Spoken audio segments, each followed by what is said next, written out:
Hello everyone, my name is Caleb Ellis, and this is my food presentation 1 for Nutrition 216, and I am doing my presentation on Greek lemon chicken orzo. So this dish is heavily inspired as a part of the Mediterranean diet, so I'm going to open with a bit of history on this diet. So it originated in the part of the world known as the Mediterranean Basin. The diet's history dates back to the Middle Ages, and it primarily consisted of wine, bread, and oils, which were then supplemented by cheeses, vegetables, and seafood.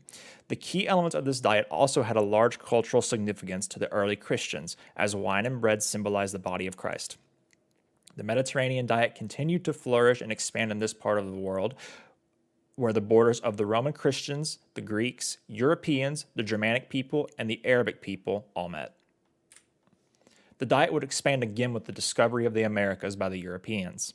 This caused the introduction of potatoes, corn, tomatoes, various peppers, and various beans to make their way into the Mediterranean diet, and all of these were native to North and South America. Another aspect of this diet that made it important during this time of exploration was the fact that it was very filling. The inclusion of pastas, soups, bread, and other cereals all helped curb hunger. The Mediterranean diet has since expanded to include more poultry and dairy products. Currently, the Mediterranean diet is in a strange position. While it is gaining notoriety worldwide for its health benefits, Mediterranean neighboring countries are struggling both with water supply and land degradation. As climate change continues to progress, the crops, fish, and livestock necessary to maintain this lifestyle will continue to decline in quality and population. So now that we've went over a bit of the history and where the diet currently is sitting with the issue of climate change affecting it, I want to get a bit into the culture surrounding this diet, particularly the Greek side of it that influenced my dish. So Mediterranean dining etiquette is one that promotes social and cultural interaction, with communal meals being a part of many holidays and festivals. So much more of a social experience. You may eat at large tables fairly often in this culture. So now let's get into the nutrition of my dish. This recipe is accredited to Ashley Coate, and it was published on her personal food and travel blog, Spoonful of Flavor. The ingredients of my dish include orzo as the main pasta, asparagus, onion, and spinach as my vegetables. Chicken was the main meat and primary source of protein in this dish. And finally, small amounts of garlic, lemon zest, lemon juice, olive oil, chicken broth, Parmesan cheese, salt, and pepper were used as my seasonings. So let's get into the nutritional value per serving.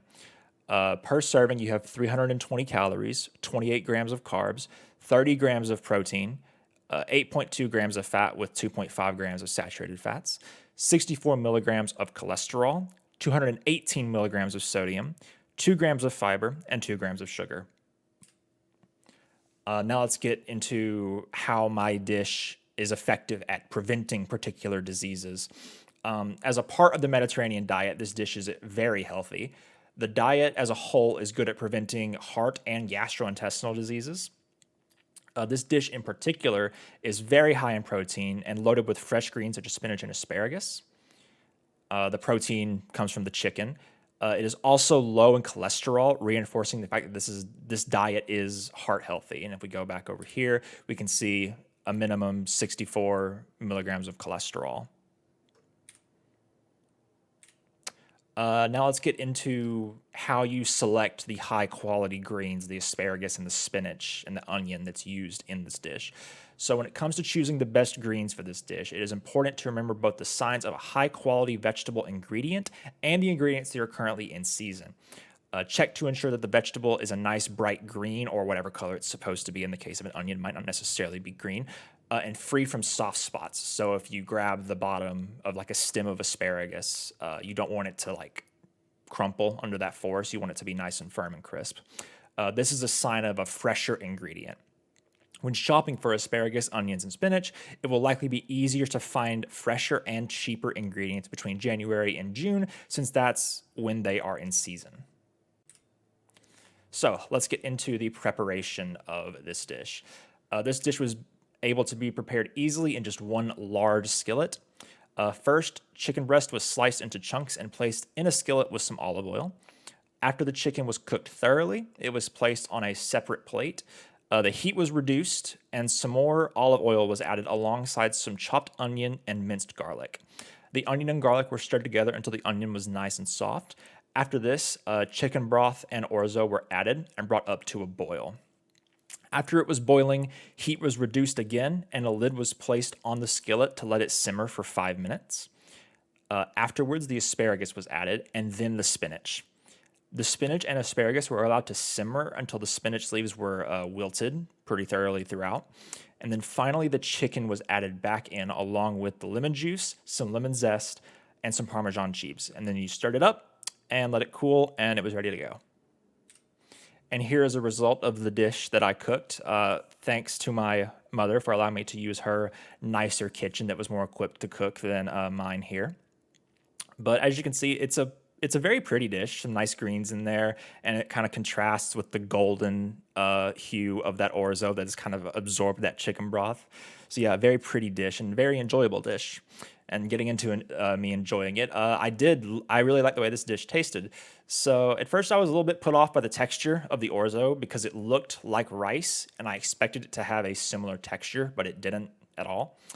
Other than that, the taste was great. For me, I liked the taste of the lemon more than the Parmesan cheese that was present, so I might go a bit heavier on the lemon zest and then omit the cheese the next time I make this dish. I didn't like the way that it combined with particularly the asparagus and the lemon. And when it comes to cheese, I tend to avoid it outside of breakfast meals like Greek yogurt and stuff like that. But I will likely cook more of this meal to use throughout weeks as like meal prep because it's so easy to make a large bowl of it and split it up into multiple smaller bowls, and it tastes so good even after it's been refrigerated. So comparing this dish to what I normally eat, the American diet overall is pretty not good. I have a lot of oils that aren't healthy in them, whereas this has that virgin olive oil and a lot more greens than I'm used to eating. I tend to rely more on like meat and carbs throughout my personal diet. And eating more of this Mediterranean style diet would likely be a good change to help my diet, help my energy levels, things like that, help me get more protein and greens throughout my day. But when I look at the culture and this diet that this dish comes from, there's a lot more of like awareness of what's like going into your food. I've noticed like there's nothing. The only thing that was in this that I feel was extra in any way was like the cheese, because this was a Mediterranean diet that was written by an American at the end of the day. But with the Mediterranean culture, not only are they more aware of what's going into their meals, they take meals as family time and community time. And that's different from at least my personal life because I tend to eat alone when I'm not at home. Even at the dining halls, I'll just kind of eat by myself. None of my friends are there with me. And when I'm home, me and my family, we don't eat at the table very often because we all have such different schedules. We get home at different times. We're going in and out of the house so often. It's hard to get us all down together to eat a meal. And with that, my presentation has concluded. Thank you very much. And here are the references that I used for all this information.